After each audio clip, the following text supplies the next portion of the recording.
Добър ден. Може ли да представите? Заповядайте. Приятно ме е Беркан Задилов, съм експерт в областния информационен център. Заповядайте.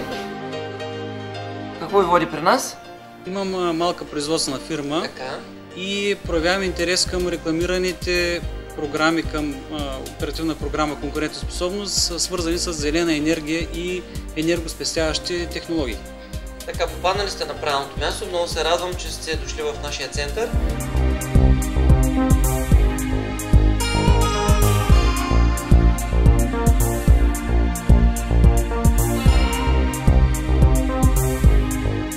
Това е в кратки линии. Много ви благодаря, че дойдохте. Заповядайте пак. Ако има нещо, винаги може да ни се обадите. Даже мога ето така да ви напиша нашия сайт. Заповядайте и ще ви чакам отново. Приятен ден и всичко хубаво.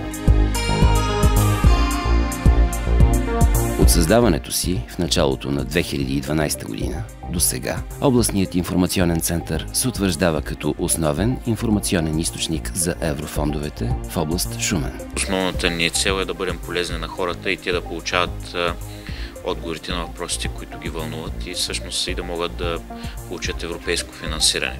Изготвяме различни презентации, организираме срещи с организации и граждани и това всъщност създава една доста динамична среда, която е доста интересно да се работи като част от екипа на областния информационен център в Шумен.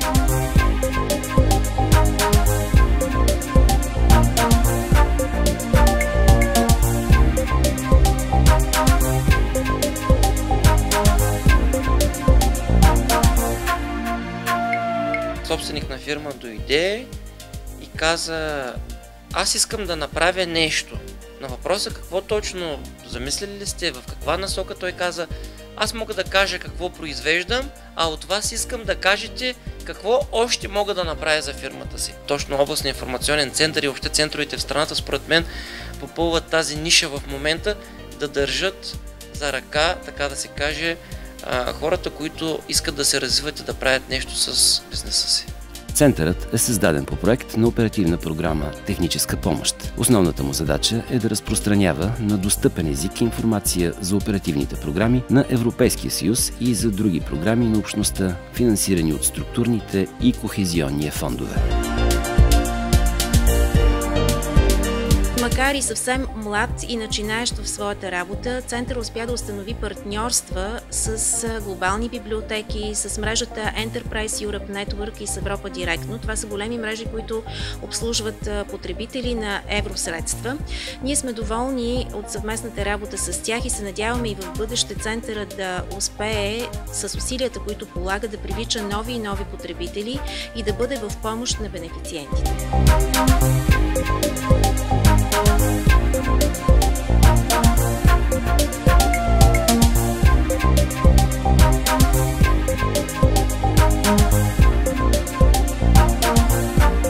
Над 1000 души от област Шумен са посетили офиса на областния информационен център в първата година от неговото съществуване.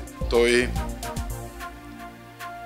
стартира добре, разви дейността и е изключително полезен в усилието на общините за изготвяне на проекти, за формиране на своите идеи, за търсене на възможности да финансират местни, общински проекти с европейските средства.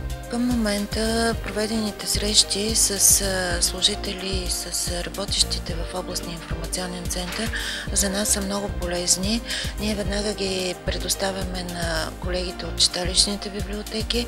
В момента замисляме така много сериозно партньорство между регионална библиотека и читалищните библиотеки и участие евентуално в този швейцарски проект, за който говорихме съвсем скоро. Надявам се да успеем заедно да го реализираме и да се поздравим в скоро време с успех. Дейността на самия център ще бъде около 3 години. Ако живот и здраве следващия програмен период са отпуснати средства, дейността на центъра ще бъде продължена. Ще има осигурена устойчивост и от община Шумен, ако центъра покаже ефективност и резултатите са на лице. За наше щастие през тази първа година центъра показа и недобри резултати, благодарение на добрия екип, който работи в центъра.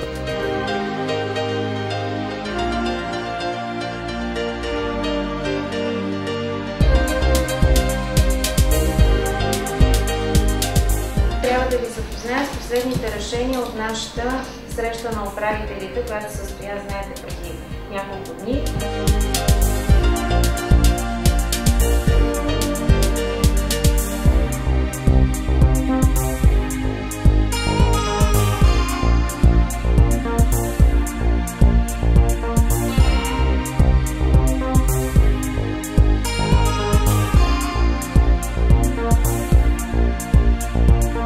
Освен общините и бизнеса, областният информационен център обслужва граждани, желаещи да санират жилищата си по проект на оперативна програма Регионално развитие.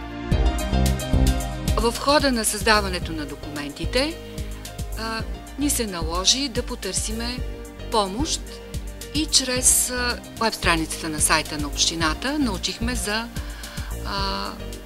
информационния център и наличието на координатор по проекта за енергийно обновяване на българските домове.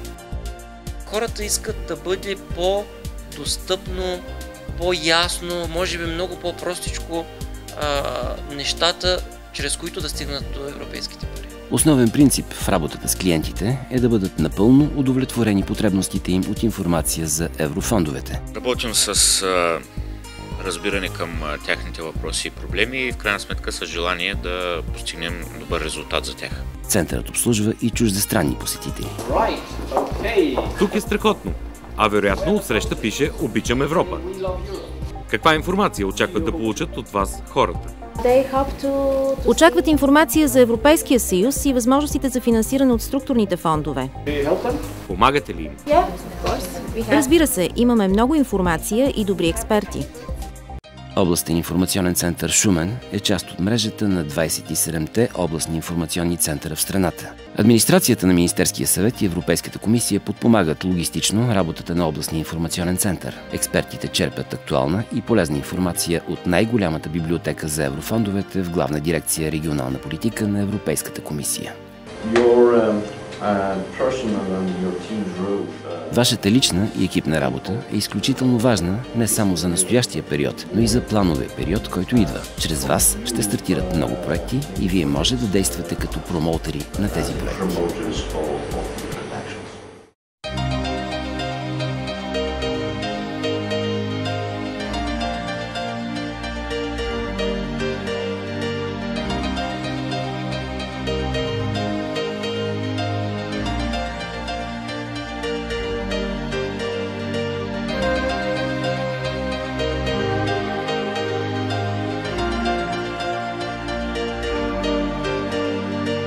В хода на учебни посещения в Европейската комисия, Комитета по регионите и Европейския парламент, служителите на центъра набавят информация, полезна за тяхната работа.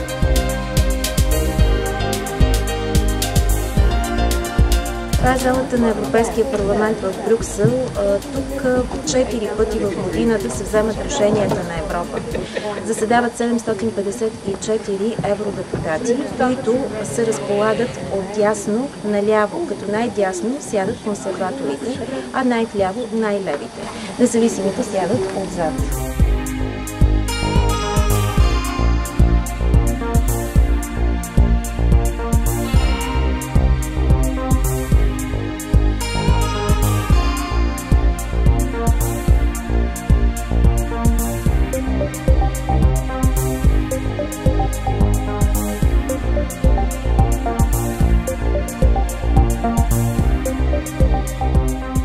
Регламентите за структурните и кохезионния фондове са сред най-важните решения за Европа. Те определят размера на помощта и правилата, по които ще се усвояват европейските средства. Областните информационни центрове в България имат нелеката задача да представят тази информация на достъпен език и да я популяризират.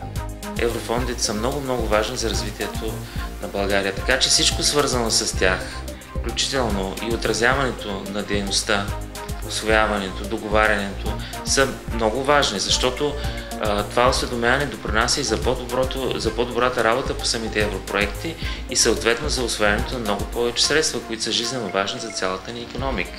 Чрез мрежата на областните информационни центрове са достъпни над 8000 издания за регионалната политика на Европейския съюз. Дарението от Главна дирекция регионална политика е предоставено на Централния информационен офис, координиращ работата на центровете в България. Материалите обхващат информация за близо половин вековната история на Европейския съюз.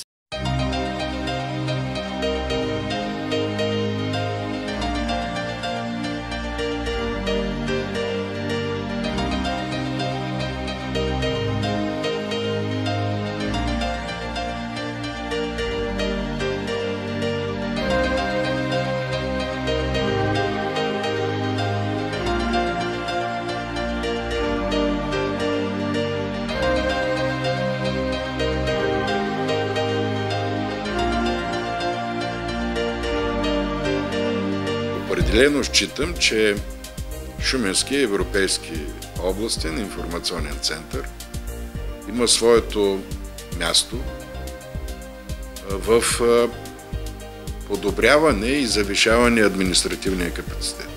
Създаването на областните информационни центрове в България, макар и в края на първия програмен период, се отчита като безспорен успех и добра основа за усвояване на европейските средства до 2020 година. Екипът на областен информационен център Шумен е амбициран да направи още по-достъпни и модерни предоставените услуги, като разширява периметъра и печели доверието на нови потребители.